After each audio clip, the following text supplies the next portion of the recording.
Hey, thank you for watching / listening to another episode of whatever you're listening to. Paranoid American Podcast, Occult Disney, Paranoid Programming, Sound Science. There's a bunch of them, but whatever it is, I appreciate that you're listening / watching to this right now. And if you really want to support Paranoid American, if you didn't know this, in addition to being a podcast, we've actually been publishing comics since 2012, so over a decade. While I was still at Disney, I started this company to publish a little book called Time Samplers, and it's exploded into 60 different titles at this point. And the biggest one just launched, at least at the time of recording this, but it's at nasacomic.com, stands for Never a Straight Answer, and it's about Stanley Kubrick directing the moon landings. And I just want to show you some of the cool kind of exclusive things you can get by backing this thing early. So if you go to nasacomic.com, it'll automatically bring you to this Kickstarter page. And you can see, bam, hit our goal at the time of recording this, 100%. So it's definitely going to be made. So you'll absolutely get a copy of this thing if you back it. If you're listening to this in the future and this page isn't here or brought you somewhere else, then likely you can just buy it right now. So you have to skip all this and just buy the damn thing. But here's a couple little previews of artwork. Here's different variant covers that are offered. This top left one, I actually have in print. I got a couple of prototypes printed up just to make sure that it would look good. It looks great, looks amazing, full color, gloss pages. It's got a nice hefty weight to it because it's 40 different pages of all unique art that you haven't seen before. There's also going to be a variant cover. There's going to be a hollow foil cover. And then there's a little postcard print that anybody that gets a physical copy of the comic in any form, they're going to end up getting this postcard size print here. Here's some different artwork samples from the 3 different artists that contributed to this book. And then here's the important part, the rewards. So by backing this project, you're going to get to pick some different kind of reward tier. The entry level one is this digital deluxe, which has the entire book in digital form. You'll get a PDF. It's also going to have an additional 8 different pages that aren't in any of the print versions just because they were maybe some were a little too spicy, maybe some were a slightly different art style, but I'm going to give all that in the digital deluxe along with some wallpapers and some MP3s and stuff. If you want the print one that I was just holding up here, then the entry for that one is $15. With that, you're going to get that little postcard print I mentioned. You're going to get a trading card. You're going to get a bookmark, and you'll probably get some other stuff because I always throw in extra freebies. You can ask anyone that's bought anything from Paranoid American. I hook it up with lots of extras. If you want the variant cover, which is only available in this campaign, there's a $19 tier for that. It also comes with an extra sticker. If you want the hollow foil, then that one is $29. These ones are going to be super limited. Like, these won't exist outside of this campaign for the next 30 days. So if you are listening to this in the future, sorry you missed out. You might be able to snag one in an upcoming campaign if there's extras. But if you really want this hollow foil, and you should, you can get it right now for $29. And then we've got a couple other tiers after that. We've got a 55th anniversary special for $55. That has the main cover and the foil cover and a sticker sheet and some other goodies. Here's the best value, basically. There's a $99 Cosmic Conspiracy tier, over 40% off of all the different things that are included.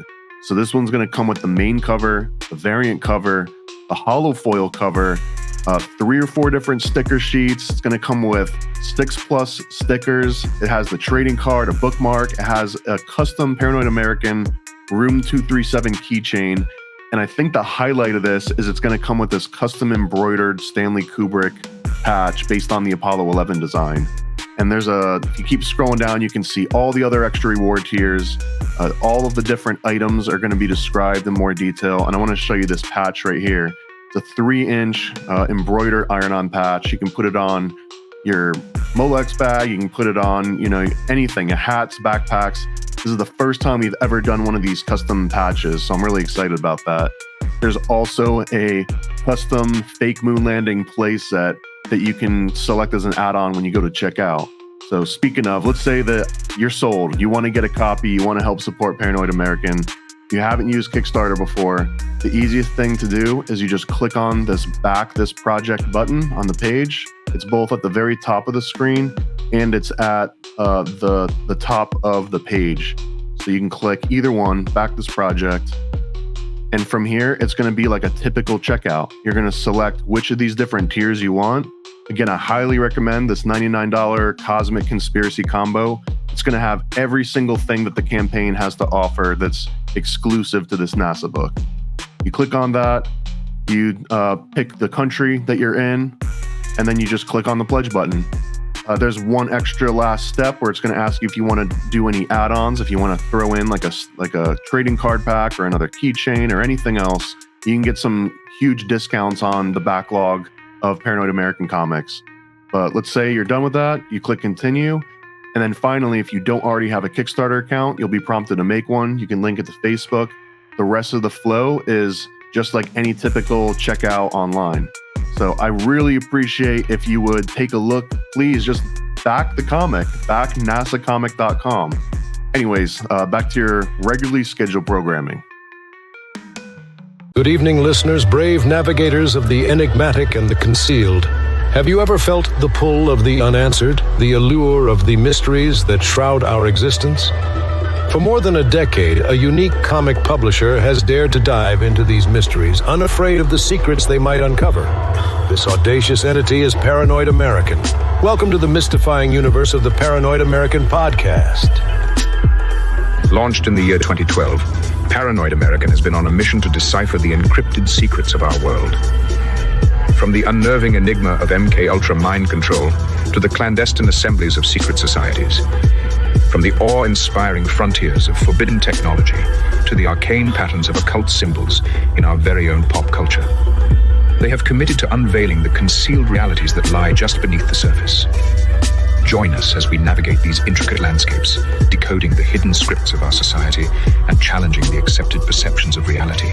Folks, I've got a big problem on my hands. There's a company called Paranoid American making all these funny memes and comics. Now, I'm a fair guy. I believe in free speech, as long as it doesn't cross the line. And if these AI-generated memes dare to make fun of me, they're crossing the line.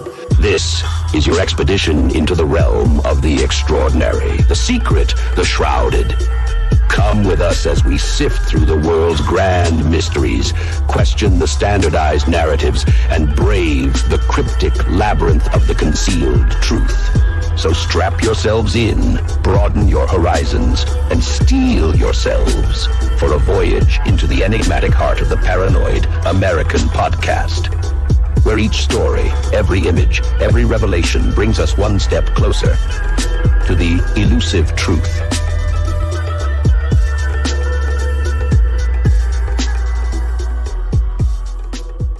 Today, I'm super excited to talk again, but the first time that you're going to be seeing me talk to him with Asher Brandt, and he needs almost no introduction, but I'll give him some. University of St. Joseph's, he's the assistant professor of biochemistry. He's also been working on a whole bunch of cool like AI-generated protein sequences and psychedelics, and we're going to get into a bunch of it. We met a while ago when I was still working on a book about a very controversial substance. I won't even mention the name just to avoid going on tangents. But you were able to let me get out my like layman's version of things and kind of steer me right. And I had such a great time in it that we're kind of going to do it again, but with a different set of topics. So first of all, welcome. Thank you for your time, Asher. And let people know if I fumbled any of your credentials or if there's projects or websites or anything that you want people to go and check out, drop them now and we'll do it again at the very end. No, I mean, I think the biggest attribute in my life, I don't need to honestly plug anything. The biggest attribute in my life now is getting grant money for research projects at the university I work at. That's where I'm trying to excel at, because I've realized I need money for research, right? You need money to buy materials, you need money to buy a lot of the drugs. So I develop drugs, right? And in order to figure out if a drug works, you have to purchase that drug and have it tested. And of course, you need money for purchasing the drugs and having the drugs tested. So that's kind of my that's where my brain is very locked in right now, is grant money. All right, and before I start asking a bunch of weird, esoteric, and like probing questions, I want to just get my audience a very basic understanding of what it is exactly that you do. And I know it's a lot of things, but like, what's the highlight here? When I say using AI to generate drugs and cures and things, like what exactly are you doing? Let's do a screen share here. Let's see, because I think that'll help a lot. All right. Does it pop up? Is there like a protein structure on Yep, screen? I can see like a multicolor. There's like a Cool. Pride Month protein structure, right? Yeah, Pride Month protein structure. It's not. Yeah, it's funny that I never thought of it that way. But anyways, it just gives different. So this is so the most recent. Well, I don't know. This is one of the projects I'm working on with a company called with a company. Maybe I won't mention the company name. But anyways, this is So Google DeepMind released AlphaFold version 3 pretty recently, which basically is a program that uses artificial intelligence algorithms to predict protein structures. And the reason proteins are so interesting in biochemistry is they are the major target for basically any drug. A drug needs to bind to a protein to have a physiological function.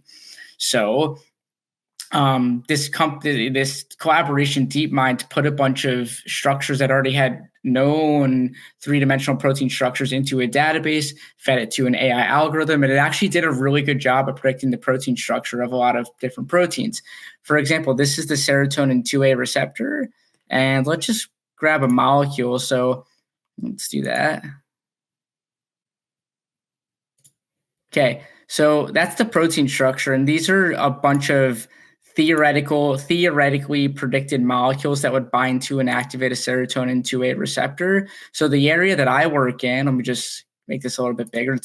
It's the sphere in the middle. That's the drug that I just highlighted, and the protein is basically a bunch of amino acids that are put together that interact with that drug to hold it inside of a binding pocket. So what I specialize or work in now is using computational tools like AlphaFold, which are AI predicted protein structures, and using that to figure out new chemical entities that bind to receptors. I'm very interested, obviously, in psychedelics, but I also work on basically if there's some sort of problem in the medical space where there's a known protein target that causes some disease or some sort of misregulation of that protein. I specialize in trying to build drugs or three-dimensional organic molecules that bind to that protein, because not a lot of people think about the fact that when you take organic chemistry, you draw drugs in 2 dimensions on a blackboard, but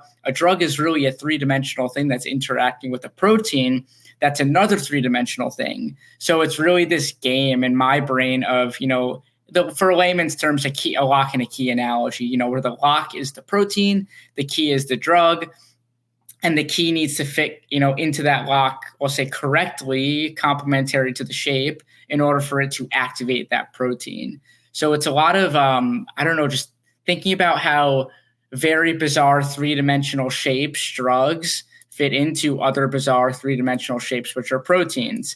And if you wanted to think about more of the actual 3-dimensional aspect, this is called the van der Waal radii, and this is more accurate representation of the 3-dimensional shape of that small molecule or drug, which is also in the lower left-hand corner over here. So the name of my game is, if there's a protein with a structure, I can design drugs to hopefully bind to that protein. But because I work sort of in the computational space, I outsource a lot of my work to other researchers that can actually test my predictions. We can buy the drugs, I can send them to their labs, and they can test them. And so when the rubber actually meets the road there, right? So you design a computational version of one of these drugs. The fact that you can create it digitally, does that mean unequivocally that can be turned into a drug? Or is there ever a situation when you create something that's hypothetically real but can't exist in the real world? Yeah, I think that happens in the ones that I designed. They're all possible to build.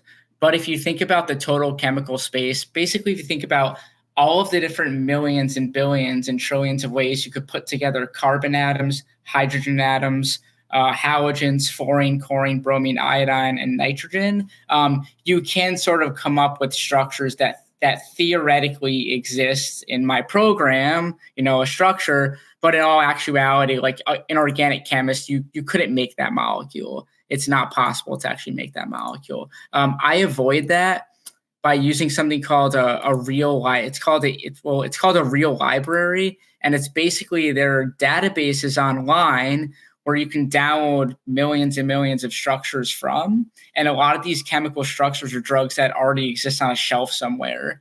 A lot of my stuff comes from either China.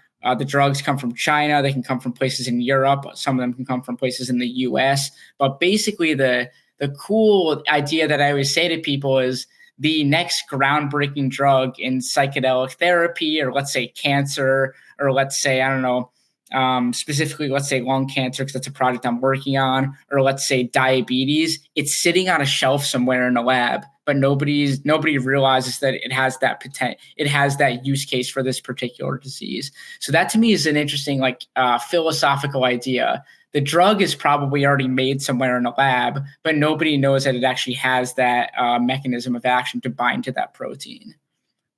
So to just jump right into some of the conspiratorial aspects of this, I got to ask, because you're doing, cancer drug research. Yeah. How much credit do you give to this almost like a stereotypical trope now, but that like they found the cure, but that the cure wouldn't make as much money as the things that treat the symptoms, and therefore like the actual cure for fill in the blank, cancer, diabetes, so on, that those are like intentionally being suppressed just to fill up profits? Does that sound like something that could rationally happen in the world we're in now? And do you think that there's any truth to it? I'd say I'm skeptical. I don't, it's hard to say, do I think there's any truth to it? I wouldn't say I buy that idea, to be totally blunt with you. I don't buy the idea that the cure to cancer already exists and it's sitting in a lab somewhere. Do I think it's like, of course anything's possible, right? But I don't buy the notion. I feel like if there were already a cure for a lot of cancers, it would be an academic it'd probably be an academic that would figure out the structure and the function. And the publications would probably be in the literature for that compound or that cure. So I guess I don't truthfully buy that idea personally, but of course, like anything's possible, right? I don't know. You think about I'm actually not a person that really that takes a strong stance on a lot of ideas. I'd say I'm pretty neutral about a lot of things. Only things that are, scientifically, I'd say supported, I will support those ideas, right? There's for example, there's, I don't know if you know about this, but MDMA recently was almost approved by the FDA, but it was actually shut. You probably read about this, but it was shut down by a bunch of panelists that represented the FDA because, there were various reasons it happened, but there was so much push by the Multidisciplinary Institute of Psychedelic Studies to get MDMA approved for PTSD and also, mainly PTSD and, veterans coming back from war, having post-traumatic stress disorder, and also depression. But when all of the panelists, and the scientific community that represented the FDA were presented with all of the, let's say, facts, it was turned down, which was, I think, a huge shock for the psychedelic community. And speaking of psychedelics, and I have heard that, which is ironic because MDMA used to be like a gas station drug that anyone could get, and then it became illegal. And then ironically, it's like the government caused such a large issue with PTSD that okay, maybe we'll walk back this thing that we also made illegal. It's this self-referential thing. But one of the things that surprised me a little bit the first time we talked was that you mentioned a large part of your fascination was designing these psychedelics in this digital realm, but yet you yourself don't necessarily partake in psychedelics or have an interest in the subjective experience of taking them, which just kind of blows my mind in a way, just because I would think that if you're making psychedelics, you're like, oh, I can't wait to add a carbon atom to that one. That'll really rock my world. And then you go and try it. So where do you derive your fascination with psychedelics without actually venturing into doing psychedelics? Well, if I'm being totally honest, I don't mind talking about this. A lot of people are I think a lot of people in the psychedelics community, what I've seen, are very like shy or worried about talking about their personal use. But I actually have been using psychedelics recently. I've been using amazing. compounds. Yeah, I've been using compounds recently, which has been fun. Well, I mean, the start of this whole thing for me was age 19. My friend and I did LSD together, and I had what I got from the experience was that small molecules, have the ability to modulate human consciousness. And I thought it was so mind blowing that a small molecule can change your perception of reality. And that stuck with me for basically forever. I'm 33 now. That happened when I was 19. I still go back to that story as a reminder of like where this fascination come from. It came from that experience. And then recently, I've been partaking in a research chemical called 4-hydroxymethylethyltryptamine. It's a derivative of psilocin from psychedelic mushrooms, and I've been going biking, which is funny. I've been like riding my like road bike, 60, 70 miles with a friend on 4-HOMET. I'm like on a pretty safe area. It's like a paved bike path that goes about 70 miles in each direction. But no, I think even though if you talk to a lot of the people in the community, especially let's say like CEOs or people that are higher up in companies, they don't really publicly want to talk about the fact that they've done psychedelics.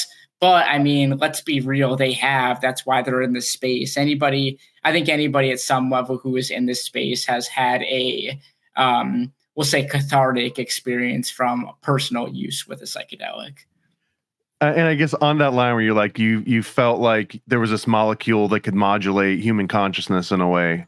Do you put any spiritual sort of perspective into that? Do you think there's like, like this God being that you're modulating, or do you think it's all just electrons and neutrons and things bumping up against each other? Like, where are you at on that spectrum? I think I'm a person that still is of the notion that molecules regulating consciousness has 100% to do with how you are changing neurochemistry, not interacting with deity-like beings. But, as people tend to get older, I find they get more spiritual, right? So I think I'm a person that is open to these discussions and open to spirituality, but it's not a part of my life yet. I'm still very much in the I'd say I'm still very much attached to the physical world in that way. Do you think that, I mean, you just mentioned entities, and that's a very common claim, right? Like people will go and they'll see these. So some of that, I'll speculate, not on research, but a lot of those are kind of based on people seeing very similar entities or shapes or experiences, that there's enough commonality where people are like, yeah, we saw the same thing, or we saw the same person.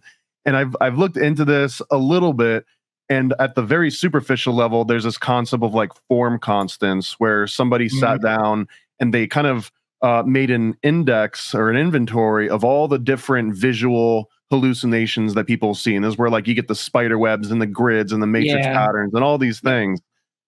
So I guess to turn that into a question in a way, are those pointing towards like objective, abstract archetypes that like actually exist, or is this just showing like the limitation of our senses? Like the cones in our eyes are arranged a certain way, so of course we see certain patterns. Do you think there's something that goes beyond our senses, or is it all within our input output system?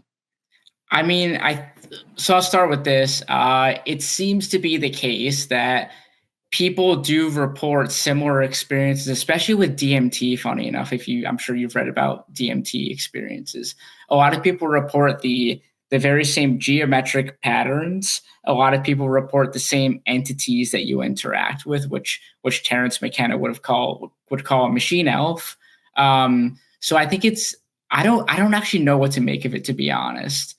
I think it's probably a byproduct of how these drugs are interacting with the neuroanatomy in the brain, and let's say activating certain pathways within your brain, or if you're of the the Robin Carhart Harris notion that you have these default mode networks, and those default mode networks connect, let's say parts of the brain to other parts of the brain. And then when you take a psychedelic, it sort of stops this default mode network or these connections from happening. And because these connections are, let's say, more inhibited, they tend to make connections with parts of the brain that wouldn't have happened before. So I think I'm of the notion that, when you reduce the integrity of these default mode networks connecting brain regions to brain regions, and you sort of inhibit that ability, you do see sort of similar patterns within experiences, because you are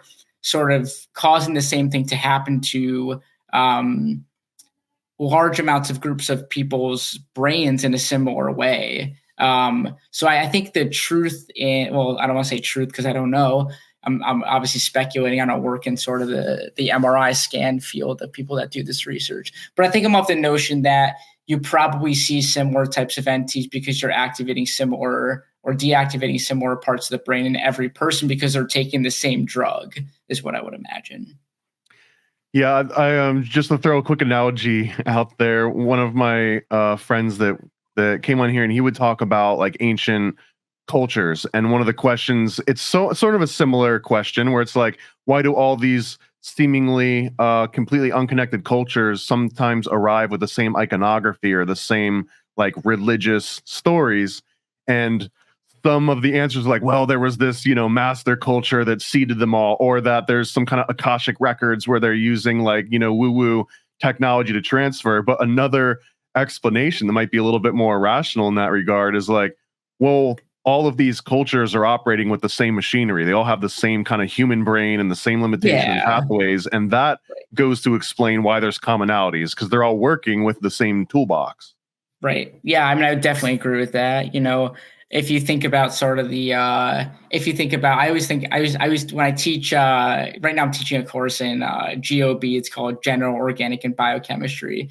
And whenever we talk about the electromagnetic spectrum, we talk about how the sun emits all types of radiation, being UV light, being visible light, being, let's say, X-rays, being gamma rays, being, radio waves. All of these types of things are emitted, but we only see the visible spectrum. Our brain is organized to only see a certain type of electromagnetic radiation, and because nobody sees gamma rays, nobody sees X-rays, but we see visible light. So our brains are definitely all organized to experience a very similar, I'm going to say objective reality. We definitely see an objective reality amongst humans. You could argue that, well, personal experiences are subjective, but I would argue that overall reality is an objective thing that we can agree on, because we have agreed upon definitions of like colors. We have agreed upon definitions of, distances. We have objective agreements upon meaning of words, right? So there is this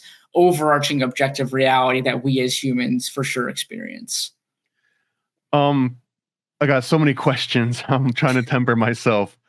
Rick Straussman and his like spirit molecule and the DMT research.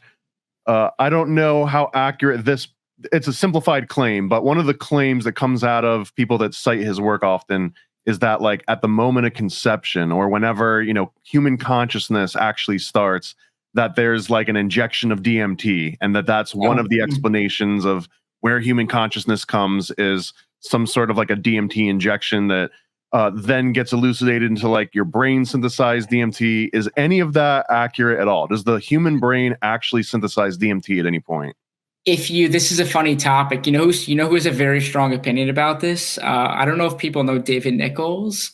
David Nichols was one of the first psychedelic researchers to really take the risk as an academic and do psychedelic research. He spent most of his career at Purdue University in Indiana doing psychedelic research when he was both, let's say a graduate student, a PhD student, then had his own lab. But he's one of the pioneers, and he has a very strong stance about this. His claim is that the amount of DMT that you need to smoke to trip, that amount of DMT is so much greater than the amount of DMT that your brain synthesizes. Your brain does make DMT. It seems pretty factual that your brain makes DMT. But the problem is the amount of DMT that your brain makes is a really small amount. And that really small amount of DMT made by your brain is not enough to cause a trip if someone were to actually smoke DMT. So, of being of the more scientific mind, I would think that, the spirit molecule thing, it makes sense when you smoke exogenous DMT, exogenous meaning DMT that you've purified, acquired, smoked, but not endogenous DMT, not DMT that your brain actually synthesizes. There is a lot of speculation about this, as you're aware the DMT being synthesized in the pineal gland, acting like a third eye. But I think the scientific community, and especially Nichols, who's well respected in the field, would say that no, it's not. It's not causing these altered states of consciousness when you are, let's say, sober, is what I'll say. Are you aware of any interaction that the pineal gland has with psychedelics of any sort? I'm actually not. I haven't actually dived into the topic too deep. I haven't actually I haven't dived into it too deep. Like, is there? I guess the first question I would ask, and I don't know, is does the pineal gland have a high concentration of serotonin 2A receptor? Because if it did, you'd assume that, okay, well, if the pineal gland has serotonin 2A receptor and psychedelics bind there's an obvious interaction between the pineal gland and psychedelics. But there could also be some indirect signaling that activates the receptor upon taking a psychedelic drug. And those I actually don't know, to be honest, so I'm not going to claim that I do. Yeah, but I don't know. I've just got a whole bunch of like unrelated questions. It'll start to slowly form a picture. So another interesting topic that I feel like I've learned enough about to ask dumb questions, and that's orthomolecular biology. And my understanding of this is Dr. Abram Hoffer was one of the pioneers. And one of the stories that I latched onto was that he was confronted with this child. I'll make up some date ranges and stuff. But he finds his child, he's like 9, and the dad comes to him and he's like, my kid just acts erratic. We don't know what the problem is. And through a long course of just like prodding this kid and asking questions and observing, he comes to this conclusion that the kid has a weird adverse reaction to, I guess, folic acid. So when he eats an apple or he has any sort of folic acid of any kind, he immediately starts having like psychedelic trips. It's like he just dosed a massive bit of LSD. And he comes around to that, giving him, I think, B3 or niacin, all of a sudden neutralizes this effect. And he starts building this concept of orthomolecular medicine, and that people have weird chemical deficiencies or other issues that are inherent with their genes or their biology, or something happened, and that their normal state might actually be just constantly tripping. Like their version of sober is them tripping, and that giving them extra niacin, for example, can neutralize that. The same way that if you give someone iron and they're iron deficient, that can sort of help them. So that the reason I'm going down this line is that some people, it seems, might not even realize that they are in like an altered state of consciousness as their baseline. Does that sound like accurate? Like, is there any sort of like a token? In the movie Inception, they've got this little token. If like it stops spinning, then they know that they're in reality or whatever. Is there a version of that if someone were just on a psychedelic trip as their baseline constantly, that you could be like, hey, here's how to identify whether or not you're sober right now? Is there anything that represents that? I don't think, not that I know of. I think it's a really interesting concept that one where, a person could baseline be experiencing a psychedelic trip. What this makes me think of is, have you ever seen those, and I've seen like YouTube clips of like people that are schizophrenic. They have people that are schizophrenic. What I'm seeing now is they actually have ways of identifying if something is real or not real, which is interesting. One of the guys who I was watching, his like dog will do if another person is in the room, he's trained his dog to like do a very specific action. But if somebody is not in the room, the dog will not do that action. So his way of figuring out if he's having a schizophrenic hallucination or something is real is by relying on his dog for that, which is interesting. But in terms of something that like a physical object or this or that, I don't know of that, to be honest. do you have a token of your own? Like if you were, gonna do an experience and you're like, hey, here's my escape shoe. If I, say Blue Dolphin out loud, then I'll like trick myself back into being sober. Do you have anything like that or any tips? I don't have one, to be honest. No. One of the ones that was really so I've like been every like, let's say 2 months I've been taking a psychedelic and going biking. And during the most recent trip, it was quite windy. Like, it was really sunny out, it was a really nice day, but it was kind of windy. And obviously when it's windy, the trees start bending due to the wind. And one of the things I was really struggling with during this trip, it wasn't really anything deep emotional, but it was this idea that like, how do I know what is a sort of things move when you take psychedelics, right? Things sort of breathe, as you know, and things sort of move. So how do I know what's moving due to the psychedelic, and how do I know what's moving due to the wind, right? So you're sort of trying to like figure out, okay, which part of this is the psychedelic and which part of this is the actual wind blowing the trees. It was funny. Well, it was interesting because it made me realize that like it would be hard to have a token in that case. It's really hard to have a token. Do you think that AI can have like a psychedelic I know there is a concept of hallucination within machine learning. I don't mean that type of hallucination, but I mean like, could there be like a version of it? I don't even know how I would explain it because we're so, we're in the infant steps still. I don't see why you couldn't put it into the code of the AI. Like if you knew what types of computer languaging programs caused sort of AI hallucinations, I don't see why you couldn't. I don't think it's super that far out of a concept.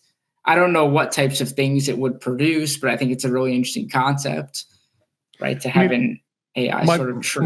My very crude understanding of AI so far, and I've gotten as far as like back propagation. Like I understand what the back propagation step is, like where you know where the answer is and you work yourself backwards. Sort of like how the stable diffusion models will start with a known image and then they'll blur it and then they'll try and figure out, reverse engineer, okay, how do I unblur this and get back to the thing I started on? And my crude understanding is that same process of back propagation of comparing the thing you want with the thing that you've got applies to like all fields. If you want to make a video, if you want to make an image, if you want to do text, if you want to do audio, like all of these things kind of follow the same path. It just has to do with the input that you're putting in and like the reward system that as it comes out. And in my mind, my monkey mind, it almost seems like a version of like artificial synesthesia, where synesthesia for us would be like I can feel a sound, or I can like taste the color, and that seems to be like an over agitation of just having like neurotransmitters that are going a little bit farther than they normally would because your system is like saturated in it. So now all of a sudden you're making these new maybe temporary pathways. But that's what the default system is for AI. Like it's always being synesthesia. Like it's always comparing weird things that we wouldn't normally compare. Is any of that accurate? Yeah, I mean, I think the human brain, I feel like we are kind of archaic in a way where, we're pretty smart and we know how to build really cool ideas, but we're not very good. If you think about like, I see this a lot with students. We're really good at comparing two variables, right? We're really good at comparing, an X input and a Y input. How does one variable affect another is what I'm trying to say. And what humans seem to be really bad at, and I'm not great at this, is when you add more variables, we're not very good at being able to understand what does it all mean. Even when you try and compare three variables and say, well, what does this mean? How do these all affect each other? We're not very good at it. And then you think about, well, what is a variable? If you think about an XY graph, an XY graph is really a two-dimensional space. It's an X and a Y plane. A three-dimensional graph is really a 3D space. It's an X, a Y, and a Z. And how you get to these higher dimensions is you just add a 90-degree angle to the previous dimension. And you think about that as your three-dimensional variables. Well, you can also have four-dimensional variables. You can have five-dimensional variables. You can have six. Once you get to these higher number of variables and trying to make comparative metrics, humans are terrible at this. But AI systems, if you gave an AI system 50, 100, 200 inputs, it's going to be much better at analyzing something useful from all those inputs than a human, right?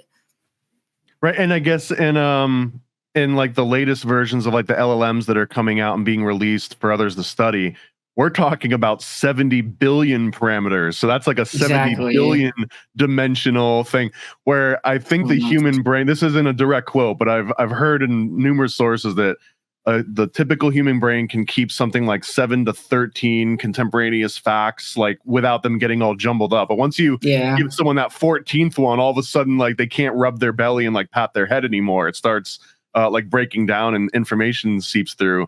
Does this indicate that human beings are just like inferior, like 1950s mainframe type technology?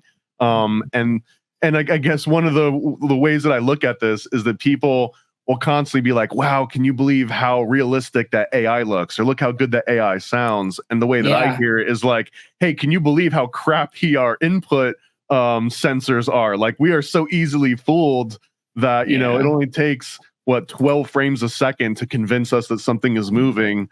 And that's like really where the end of it is. Do you think we're starting to see like the limit of human sensory input? Definitely. I mean, I think you probably agree. We're not good at being able to handle multiple variables. We're not good at this. It would be, it'd be cool in my field if people knew how to do this. We talk about, things like affinity, which is how tightly a drug binds to a protein, which is really just, if you think about what that means, it means in this picture, it means sort of how well this drug is interacting with the amino acid residues around it. And then, people also talk about something called potency and efficacy, which, is after the drug binds to the protein with a certain affinity, how much is it sort of turning on or activating that receptor? But those two ideas, how tightly a drug binds to a receptor and the strength at which it's activating that receptor, these ideas, you can't really relate them. But if you had enough measurable variables, you probably could make very accurate predictions based on these variables.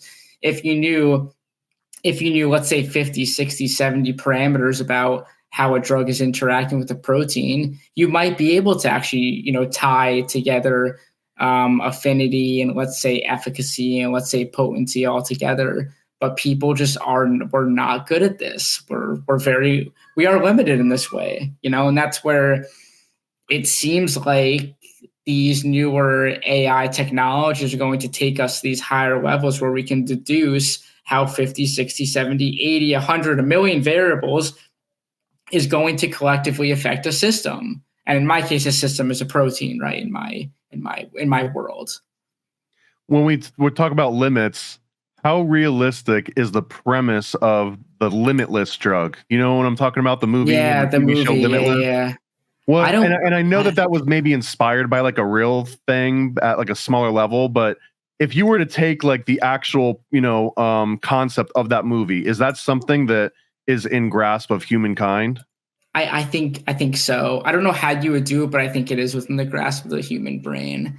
Obviously, what's talked about a lot in this space is nootropics, drugs that can enhance your cognitive ability. And if you think about the very crude nootropics, Adderall's definitely one of them. I've never actually, I don't have any experience with Adderall or amphetamines besides MDMA, which technically structurally, I'd say is an amphetamine structurally, but a lot of people perform better, on standardized tests or certain tests on amphetamines, right? It's obviously not good to abuse amphetamines and do this type of thing a lot, but it seems like for a short-term thing, people do perform better. I'd argue that like amphetamines in a way are like a nootropic. It is like, it is sort of a method of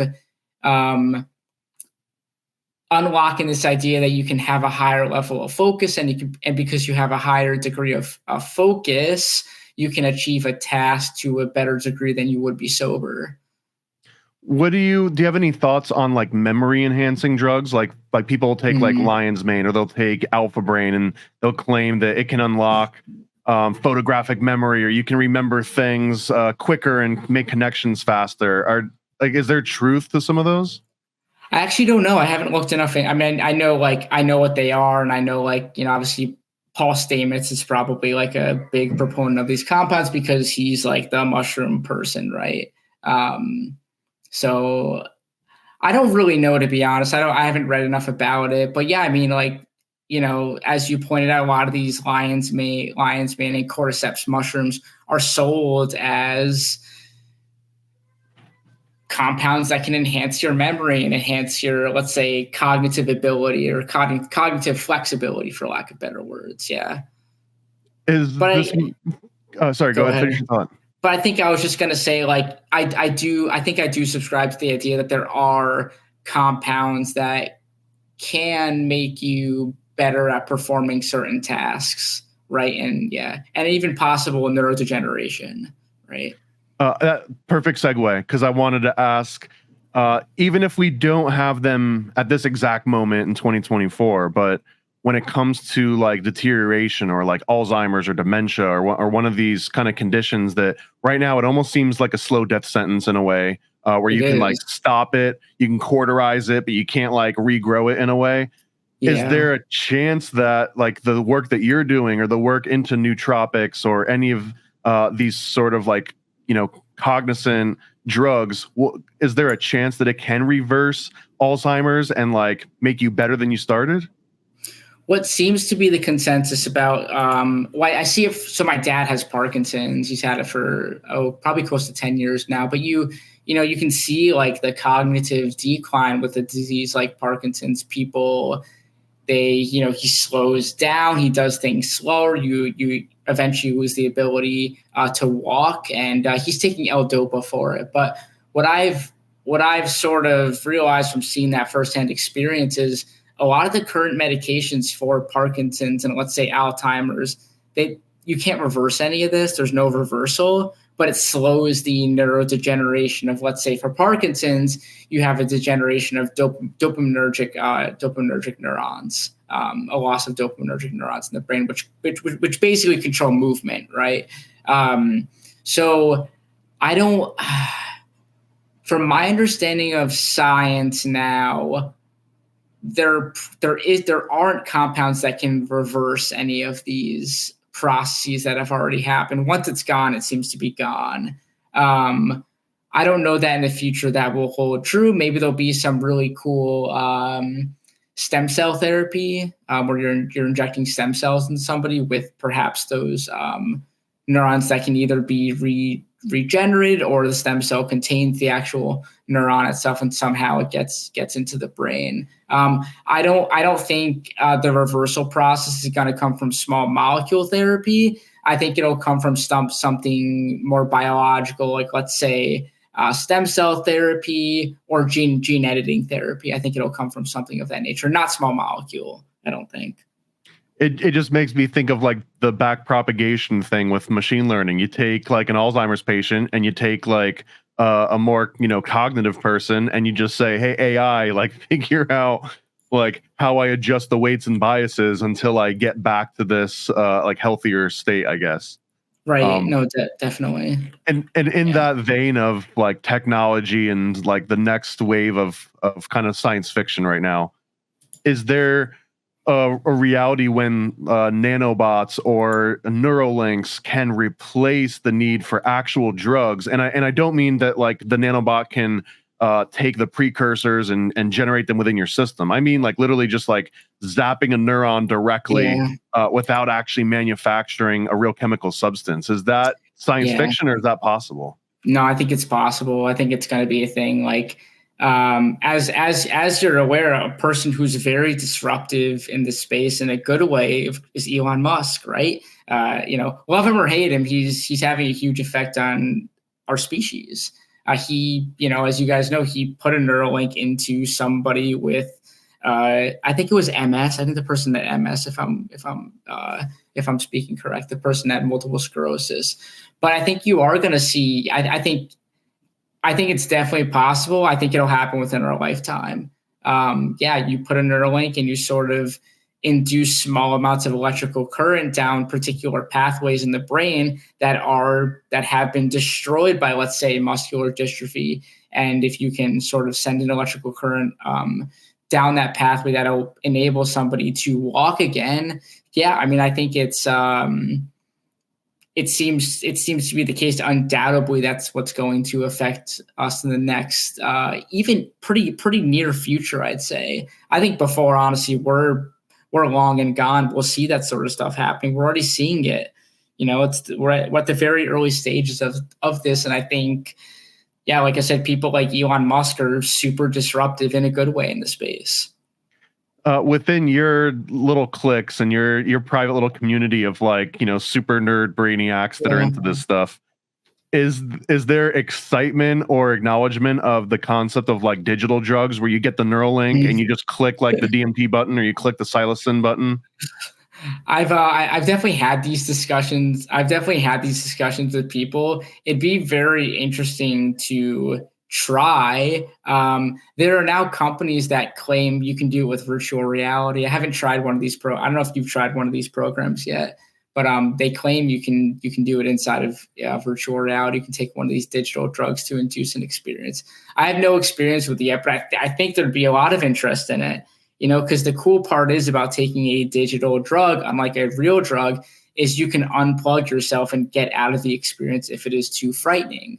With a real psychedelic, you cannot, unless you take something kind of harsh like Thorazine or a serotonin 2A antagonist. But who has, in the moment of having a bad trip, outside, who has the access to, I have a serotonin 2A antagonist, who has the ability to just inject it into their bloodstream and the trip right away? Not very many people are going to want to do that sort of thing. But taken in a clinical setting, yeah, you could have sort of those compounds on hand, right? So what do you think? And I'm asking for speculation here because I don't know if anyone's been able to test this, but what do you think it does to the psychedelic experience and that, I guess, the sense of like wonder, for lack of a better word, or like opening your mind up to more possibilities, if you could just like, okay, I'm done with this now, just the same way as you're playing a game and you're just like, okay, I'm done, and you just turn it off, and now you're just back into the real world, versus like, oh no, I bought the ticket, I have to take the ride. I mean, I know personally, if that were the case, if I could just like be done instantly, I would definitely experiment with way higher doses of psychedelics than I'm going to. I've never taken a high dose psychedelic. The doses of 4-HOMET that I'm taking are, I'd say, they're pretty in the realm of like a normal typical trip, but I'm not really personally willing to venture into the higher realms, especially on a bicycle, right? Especially while riding a bike or something. But even probably at home, I'd be too scared to venture off into that world. Because, one of the curiosities I have now is smoking 5-MeO DMT or DMT. But the problem is, like, you read all the trip reports of people that break through, and it sounds, I don't know, to me it sounds like it could easily be terrifying to be venturing off into that world. And if there's no way to unplug at an instant notice, I'm not going to say that I wouldn't do it. I'm saying that I tread with caution in terms of these compounds that I'm curious about. I'm curious about that particular concept of a breakthrough experience. It's popular in DMT. There's a version. And again, it's somewhat subjective. Well, I guess the question that I want to get to is like, is a breakthrough or is ego death objective? Is it like an actual cliff that happens, or is ego death just something that you're retrospectively adding onto your experience and being like, oh yeah, that was definitely an ego death, or that was definitely a DMT breakthrough, versus it just like made you feel a certain way? I don't know. It's a really good question, because I've wondered about the same thing, because you go on Reddit I go on Reddit, I go on Arrowhead a lot, and I read trip reports, and a lot of people talk about or claim they've had ego death, and they explain sort of their experience and this and that. And to answer your question, I don't know if there's I don't know if there's an objective way to measure whether or not you've had an ego death. What is the minimum threshold of dose that you need to take to have an ego death? It's not really that. It'd be like more so what is the subjective experience that we could agree upon that isn't ego death, and a lot of people describe it, from my understanding, I've never had one of these experiences, as, you cease to exist. You are this sort of you're just consciousness. You have no awareness that you are attached to a body. You have no awareness that you are even alive in this physical world that we're speaking in right now. And I'd say that's sort of my maybe watered down understanding of ego death, is ceasing to have an ego. You don't have any attachment to anything. You are just free consciousness floating around. I could see that being terrifying, right? I could see that being absolutely terrifying for sure. But I think my hunch is that a lot of people who claim they've had ego death, when you read these reports, I don't think that they have. It's like, to really get so far out that you've had an ego death, I almost think you have to do something crazy. I'm sure you've heard of the thumbprint thing. Have you heard of this LSD thing where you take your thumb and you press your thumb into liquid LSD, and then you lick your thumb and you take the dose, and it's something like 20,000 hits of LSD, and you're never the same. I feel like you do have to venture. I'm not willing to ever do that in my life, but I think that you do have to go to that extreme to experience something like what people talk about as ego death, This was a really rough concept for me to understand for the longest time too, because it almost just felt like a humble flex, like, oh yeah, I'm so good at taking psychedelics, or I'm so in tune that I had this ego death, and now I'm a higher consciousness person because of it. But back when it was legal, I would never suggest anyone do salvia in a state where it's currently illegal. But yeah. I must have done it hundreds and hundreds of times in the late 90s. And it feels objective to me, just because, like we were talking about before, where people have the same experience and they think that they're sharing the same objective thing, but it might just be a form constant. It might just be us bumping up into the limitations of the rods in our eyes or whatever it would be. But that type of ego death, it does seem that it's almost like a binary option at some point, or it's almost like trying to get into a club. You get into the club, but then the bouncer's this way into the general pop of the club, or here's the VIP section. But it's almost as if there's a separate entity, and I know it's a charged term in this space. Yeah, no, it's fine. Yeah, some sort of an entity that's no, you're not ready, you're not coming in here, versus, oh yeah, just this way. And in my mind, that's what someone says a DMT breakthrough, a salvia breakthrough, or all that. It's like the bouncer let you into the club.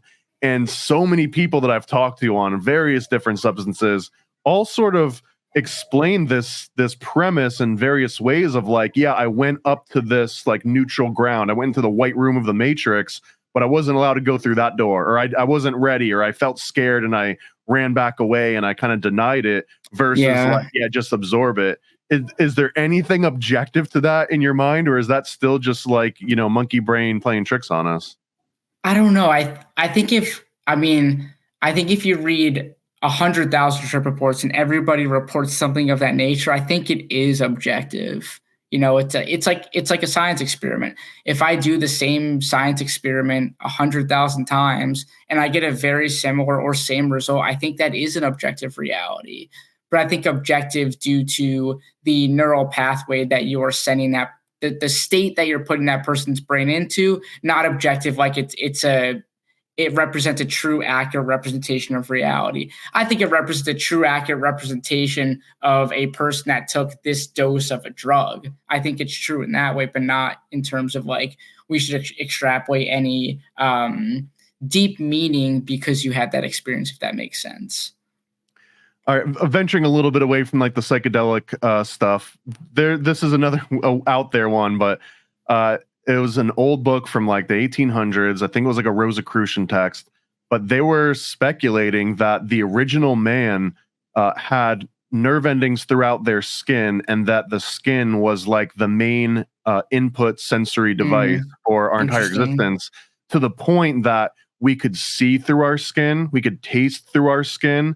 If you walked right now, if you walk by a bonfire, you can feel the heat off of it. So your skin's obviously sensing it. But there was almost this implication that the skin would see it. But then once humans invented fire, it was such an all-encompassing and overbearing sensation that like it kind of force the human body or whatever, some sort of animal amalgamation to like, okay, let's go ahead and concentrate visual senses into these eyeball things, and let's go ahead and create like an olfactory system just because it was no longer suitable to always be accepting input from all directions throughout the largest organ on your body. Does that sound like it could have any objective truth in it at all? Does that sound rational?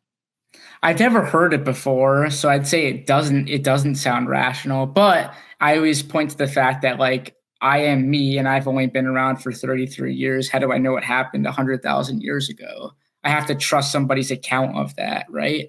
I have to trust that somebody is telling me accurate information about the past, right? So I always acknowledge that there's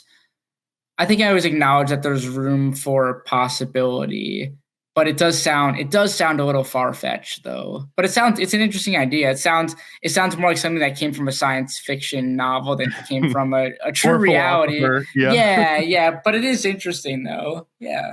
Is there anything that you've come across in your schooling or research that sounded like so counter to what you believed that you're like, this can't possibly be real, but you were able to like prove it through your studies? Does that make sense?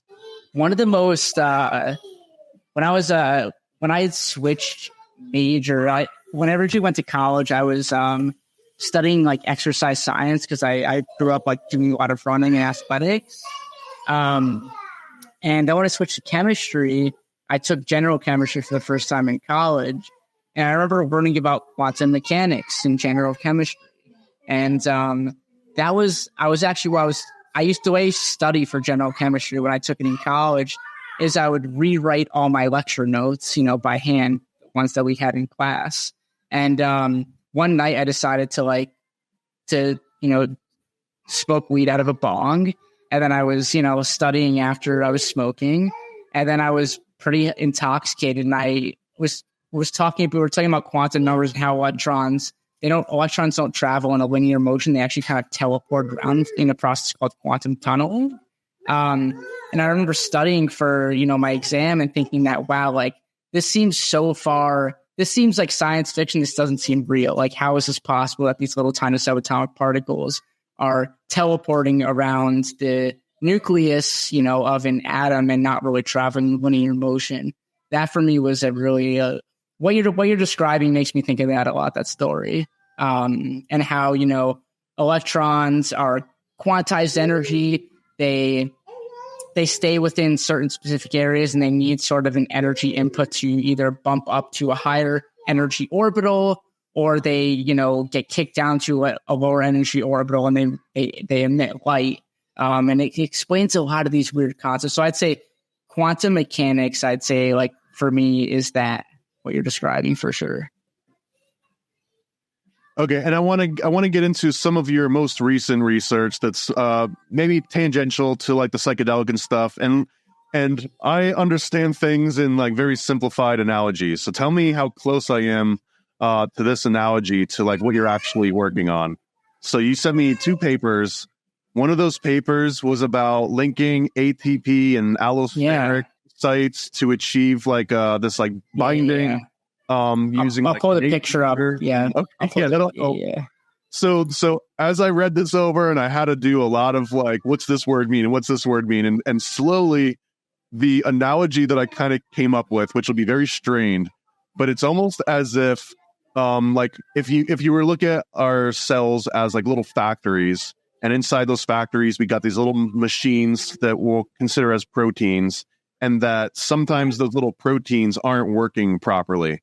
And that you've got another little machine, this EGFR, and that sometimes this thing doesn't work properly, and that's what could potentially lead to cancer cells.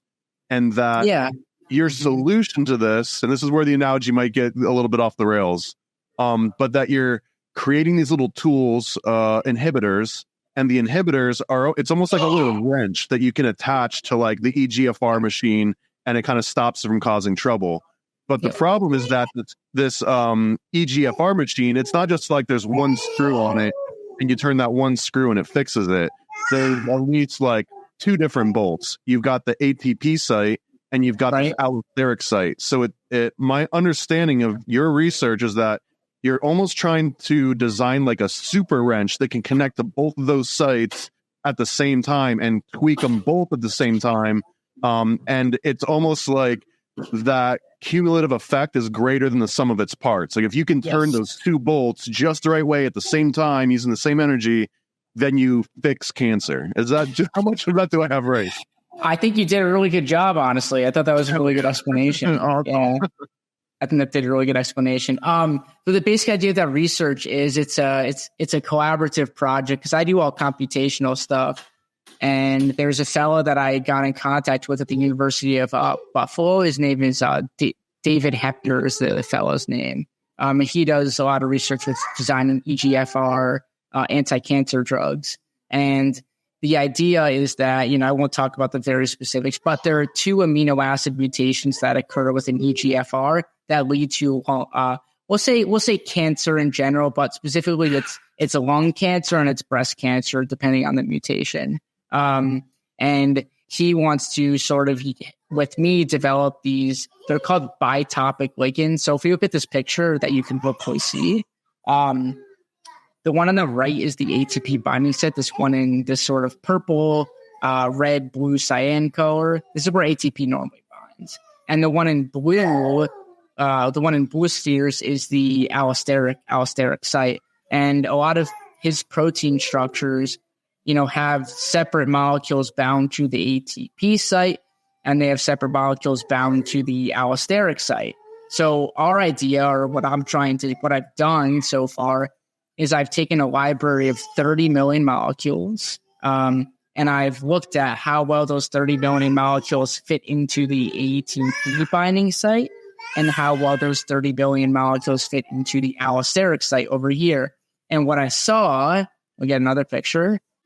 What I saw is this. When you do that, you get something interesting that happens. In green is the allosteric site, and the cyan, sort of purple, pink, purple, whatever you want to call it, is the, I guess magenta is probably the right word for that color, is the ATP binding site. But you'll notice right here in the middle between those sites, there's this ring. It's the same ring in both structures. The ring is over here in this sort of magenta color. The ring over here is in this green color. And because those rings are overlapping, it shows how you would actually link these 2 binding sites together. You basically put a benzene ring there. You basically build a drug that has the left half as this green region, the right half as this magenta region, and the middle of the drug would have the benzene ring. It would be able to link these 2 binding sites together. There are other, when you screen 30 million molecules, you end up with I ended up with 2,000 that bound well to each site and had some kind of overlap. Not all of them were benzene rings.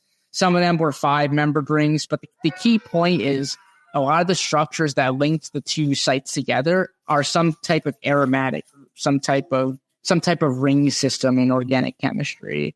So the next stage for us is to either figure out if you can buy these compounds, sort of you take the right half, you take the left half, you put the linkers together to make one large molecule, and you figure out if you can buy those molecules to test them, or you need to have an organic chemist synthesize them. So that's where we're at now, is we're figuring out how many of those are available for purchase.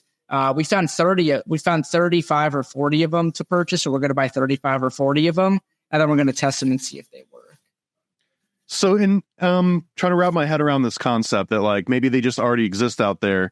Yeah. So is this a situation where some Chinese factory is just hey, we figured out we can combine these things and get this new compound, and we made it, and we don't know what it does, but we can just put it on the shelf, and then they wait for the market to figure out that they need it, and then oh, hey, we've got it in stock already. That's pretty much exactly how it works. Although it's not just Chinese markets, European vendors are doing this, Americans are doing this, people in South America are doing this. Because the whole purpose of organic chemistry, in a way, is to just make a bunch of molecules. In general, the role of an organic chemist is to make molecules. But I think one of the cool exploratory things that organic chemists do is they build a molecule just because it's possible to build. They just build it because you can build it, not because it has any utility, but just exploratory building. And I think that is such an undervalued idea. I think in the scientific community, you think, well, why wouldn't an organic chemist build a molecule that has utility? Well, if you build it just to build it, someday it will have utility. I think that idea is so undervalued. So undervalued. I mean, is it possible someone could make one of these countless chemicals just because they can? And it's like, they created like the ultimate like death drug, and just it existing in like the same room as you, it just kills you and it starts wiping out people. Like, are there safeguards against that kind of thing? Oh, I mean, are there safeguards against it? In the terms of exploratory work, I'm going to say no, not because they're evil and they want people to cease to exist, but because it's a new chemical entity and nobody knows what it does. You know what I mean? It's like you build something brand new and you don't know how that's going to interact with biology, is what I'll say. But yeah, I could see where that would go ahead. I'll say, from your practice on that concept, do you have any tools that you can just look at the chemical compound, and aside from being like, oh, that's a benzene, or oh, that's going to have, bind to this receptor, can you just look at it and say, oh, that's going to have this effect because of this structure? Yeah. Or is it always kind of a crapshoot beyond like the most obvious? Some things are in terms of chemistry, there are some things that are obvious in terms of them being, let's say, carcinogenic. But honestly, most things, no. I don't think most things are. Yeah. I mean, a lot of weird. Most organic molecules, I would say, no, it's very hard to spot that. Like molecules that are made of carbons, hydrogens, oxygens, a lot of halogens, I would say, nitrogens, I would say no. But when you get into the weird sort of the transition metal part of the periodic table, that's very hard to predict. That's very hard. So I wouldn't be able to look at a molecule that has a lot of transition metals, like let's say iron or the mobilium, the transition part of the periodic table, and be able to predict that. But like in terms of organic molecules, most of them are probably not going to have an induced imminent death upon somebody. Right. Where are you at on the mind over matter philosophy? And specifically, I'll give two examples. One is like there's claims that certain yogis or Buddhist monks can put themselves into essentially like a psychedelic state just through like sheer willpower and meditation. And then like another version of that is that some people that are like tripping out really hard, or they're like going through some sort of an issue, that if they can just like center themselves or just calm themselves, that it'll like make it all go away. Like, do you believe that that sort of control is possible over whatever neurological process is happening? I mean, I'd say 100% definitely. I'd say I'm very like, it's hard for me to say like whether I believe one thing or not, but that sort of thing I definitely do believe. I think in a lot of it seems like there are definitely yogis and people who've practiced Eastern philosophy who grew up with, let's say, Buddhism or Taoism, who are really ingrained within that culture to be able to induce psychedelic states without drugs. But we in the Western world, we can't really do that. Most people in the Western world just cannot do that. So we use drugs to induce those sort of states of consciousness, for sure. Would you extrapolate that to carcinogens and say like, could a yogi use his mental power to fix his EGFR? I mean, that would be wild. I don't know that I wouldn't say I have a definitive answer, yes or no, because that is like that's wild. I mean, who like, I'm sure like Wim Hof claims he can do this, right? Like, you see the documentaries about Wim Hof, who claims that through use of cold therapy can literally like, there's like a famous video of like, Wim Hof talking about, they inject him with some virus, and through the use and a normal person's going to get sick from some sort of virus, but Wim Hof claims that like, through the use of meditation and cold therapy, he can fight off a virus, and he's able to actually do this.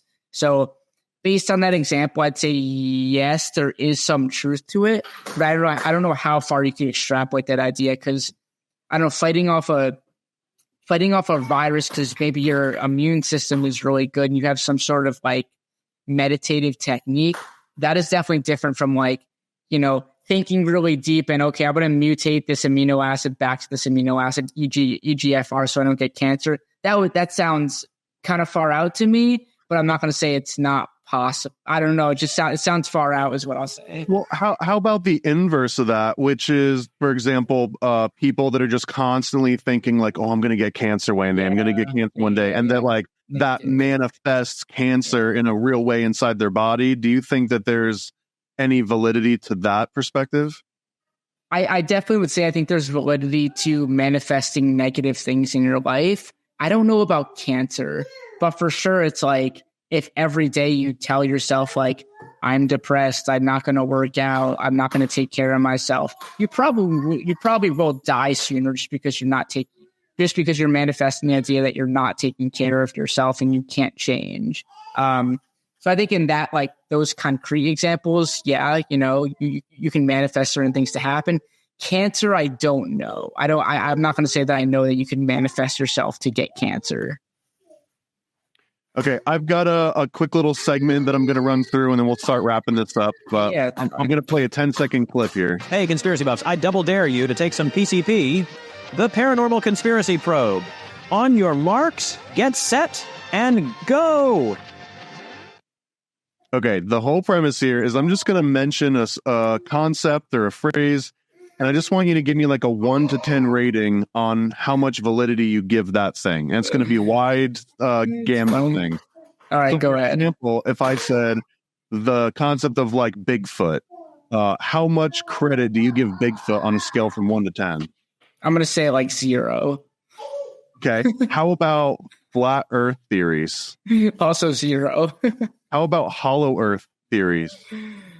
0. Yeah. How about the concept that a human being has stepped foot on the moon in the last 100 years? I'm going to say high probability, 9.5. Yeah, 9.5, 10. How about the conventional idea of dinosaurs as we were learned in the 90s? And if you go to the Museum of Natural History and you see the big dinosaur skeleton, how real is that from 1 to 10?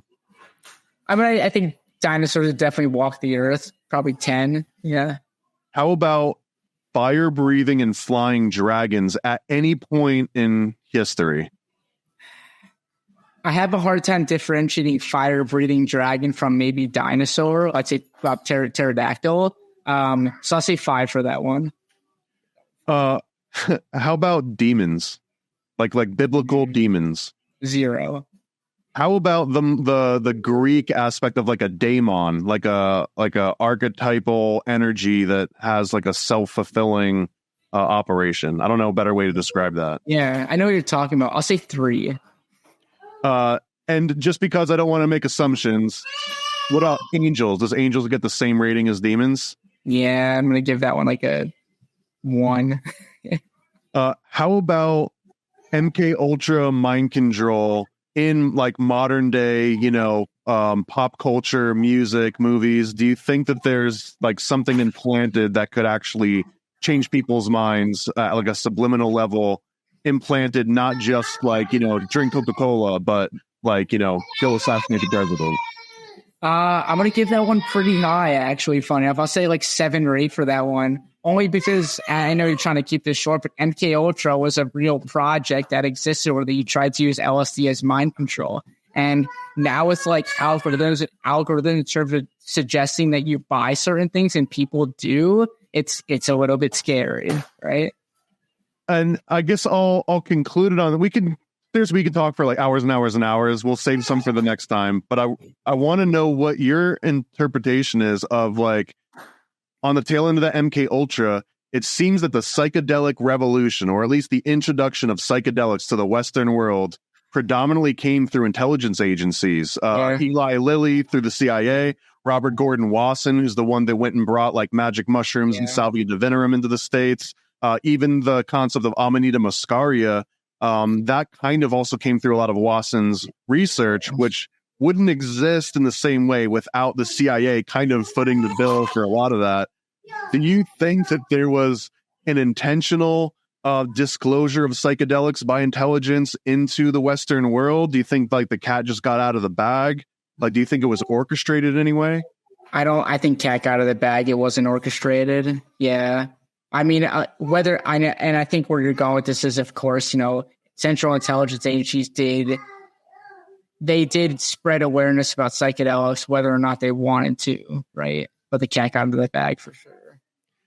And I guess final, is there any like crazy psychedelic on like the horizon that you know about that we don't, whether it's artificially created or real, like some new experience that, humans aren't used to yet? New psychedelics, yes. Like I can say that like I've seen new psychedelics that you wouldn't have seen or anybody else, but do they induce some brand new bizarre experience? No. They're just new toolkits for use for possible avenues of therapeutics. But I've seen a lot of new structures and a lot of new compounds that aren't yet publicly disclosed. Do you think it's possible that there is like a new subjective psychedelic experience that humans haven't, experienced yet? Or do you think that like we've already kind of got all the core components?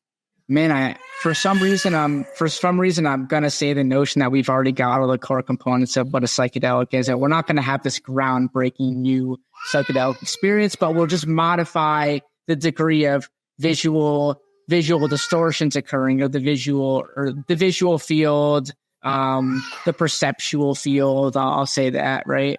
The synesthetic field, right?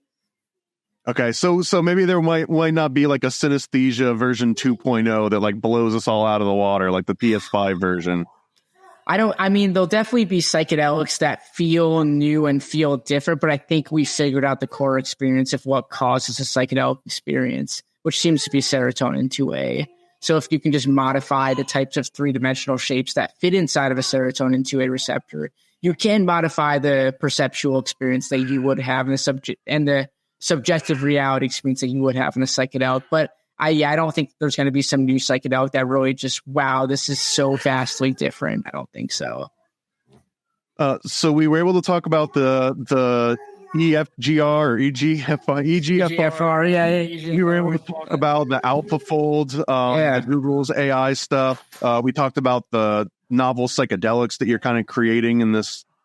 Is there anything that we didn't get into that maybe we should have that we could do next time?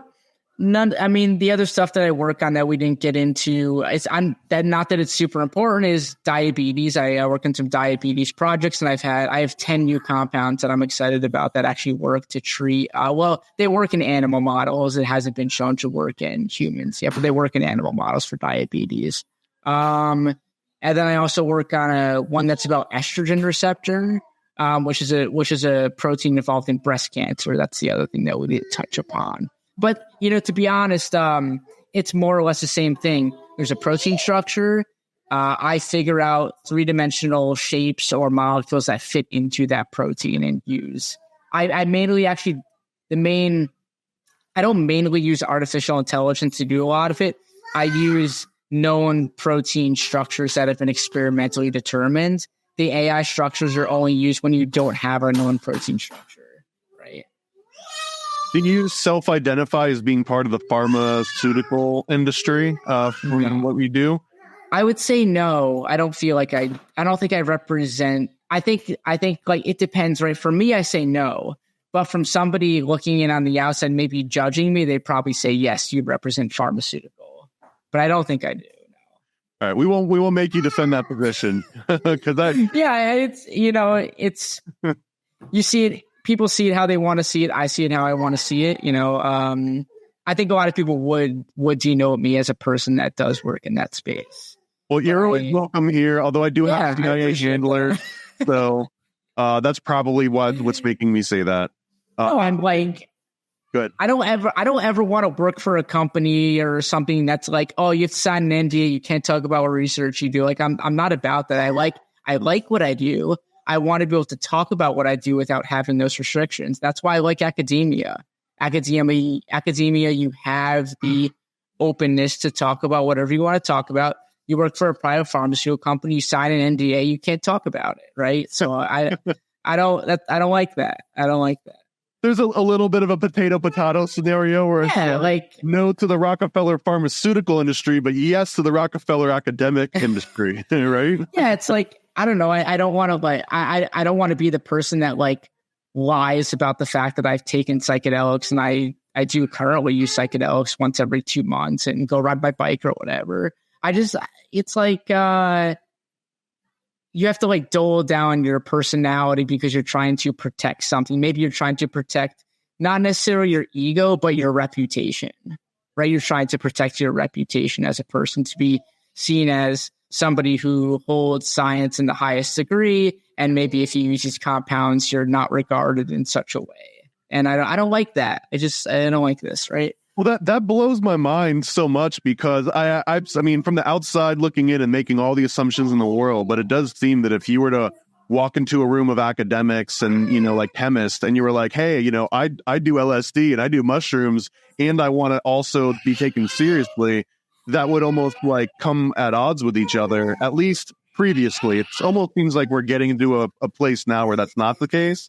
Yeah. Like Joseph Priestley, I think, was one of the original found, like he found nitrous oxide, and he just like went hard in the paint on that for like decades afterwards, right? Like anyone that would be willing to come, he's like, hey, come off nitrous with me for a few hours. So there very was like this self-exploratory acceptance among like early scientists, 18th century, and then sometime in the 1920th that got taken away, and maybe we're going back to it in the 21st.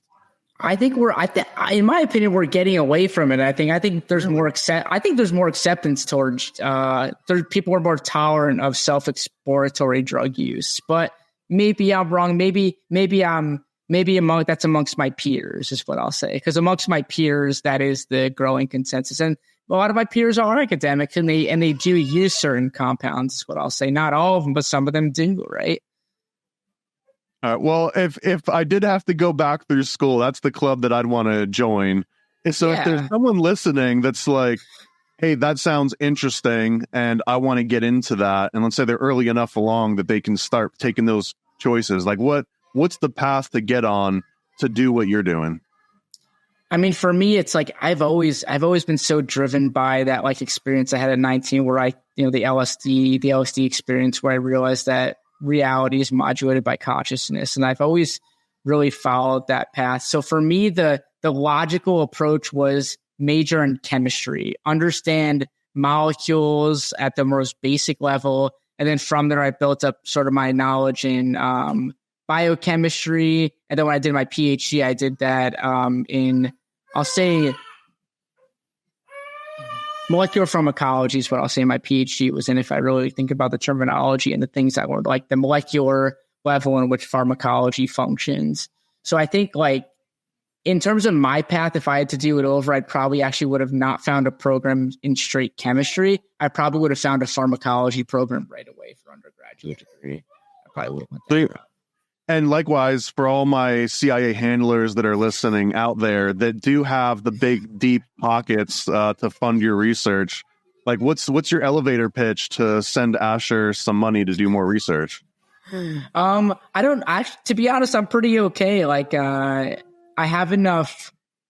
I apply for grants and, I'll get those grants. I don't think I really need money from outside sources besides like the major funding agencies in we'll say the US and Canada, like the NIH and Health Canada.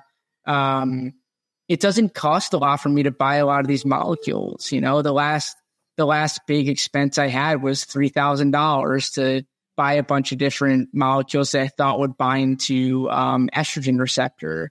We bought 38 molecules, 8 of them worked really well, which is actually a pretty good turnout.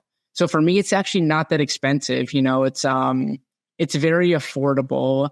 A lot of the expensive research comes, what it is? It's clinical trials, right? Like there's no way I could ever afford to put my drugs through clinical trials. I would be millions of dollars, takes so much time. And that's that, but I don't deal with that stuff, right? I deal more with the design aspect and sort of like, if you think about what inspires me about science is we are individuals, but we as individuals in the academic community have very specific things that we are so good at, right? And we sort of combine all of our knowledge into this collective consciousness to say that, okay, we as scientists, we have this ability to specialize in one specific field and use our knowledge to push it to a higher level. So I specialize in my computational stuff, and then I pass all my research to somebody that specializes in the testing of these compounds. So we keep kind of like, we specialize, and that's how we get things done. And I think that's really inspiring for me, right? Word. Yeah. Thank you again for your time, Asher. It's always a pleasure talking to you. I like being able to throw my layman's analogies at you, and you're like, you're right on, you've got it. It makes me feel like I actually understand half of what your analogies are pretty good. I actually like them. I like their EGFR one a lot. Yeah. All right, is there anything else that you want to say before we get out of here? I guess so I'll say something that I say to a lot of my students. A lot of my students, I feel like they try and chase practical jobs like nursing or being a pharmacist, or maybe they're chasing stability. They're chasing a job that's stable. But I think if you really chase passion, you'll find something stable. Ready for a cosmic conspiracy about Stanley Kubrick, moon landings, and the CIA? Go visit nasacomic.com. nasacomic.com, CIA's biggest con. Stanley Kubrick put us on, that's why we're singing this song. I'm nasacomic.com. Go visit nasacomic.com. Go visit nasacomic.com.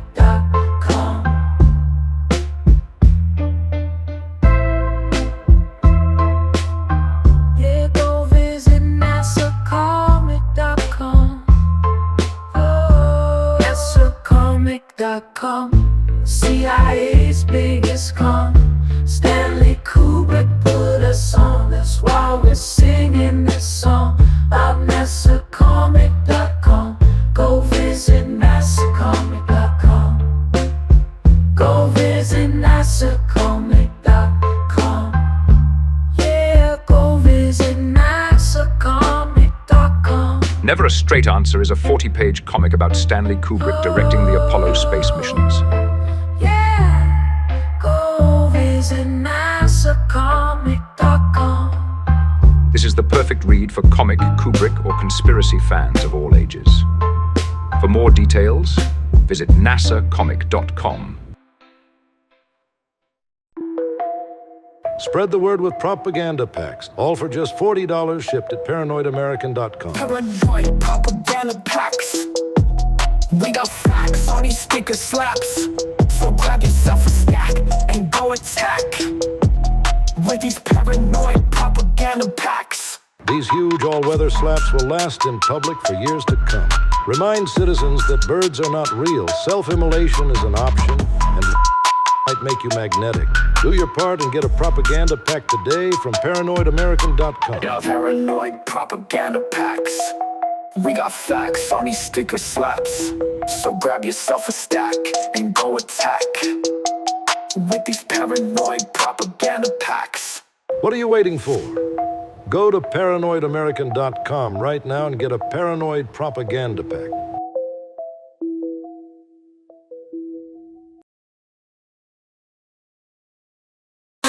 American stickers, cryptids, cults, and killers. We got all your favorite conspiracies, all of that and more on our sticker sheets.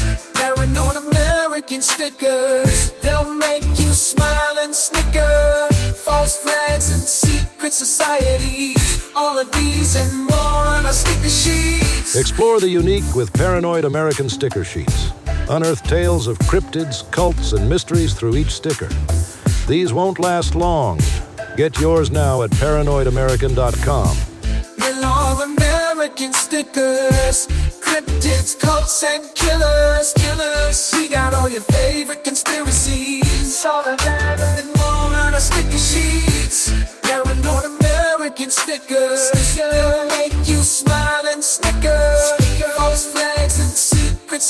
Yetis, all of these and more on our sticker sheets. What the heck are you waiting for?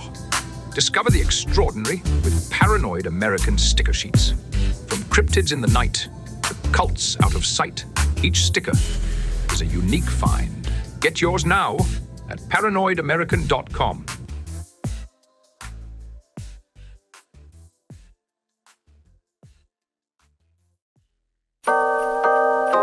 Paranoid. Yo. I scribble my life away, driven to write the page. Will it enlighten your brain? Give you the flight, my plane, paper the highs ablaze. Somewhat of an amazing feel when it's real to real. You will engage it. Your favorite, of course, the Lord of an arrangement. I gave you the proper results to hit the pavement. If they get emotional, hey, maybe your language, a game, how they playing it well without Lakers. Evade them, whatever the cost, they are the shapeshift. Snakes get decapitated, met is the apex. Execution of flame you out, nuclear bomb distributed at war, rather gruesome for eyes to see. Max them out, then I light my trees. Blow it off in the face, you're despising me for what though? Calculated and rather cutthroat. Paranoid American must be all the blunt smoke for real. Lord, give me a day away, vacate. They wait around to hate whatever they say. Matters not in the least bit. We get heavy rotate when a beat hits, so thank us, you're welcome. Fuck the niggas for real, you're welcome. They ain't never had a deal, you're welcome. Man, they lacking appeal, you're welcome. Yet they doing it still, you're welcome.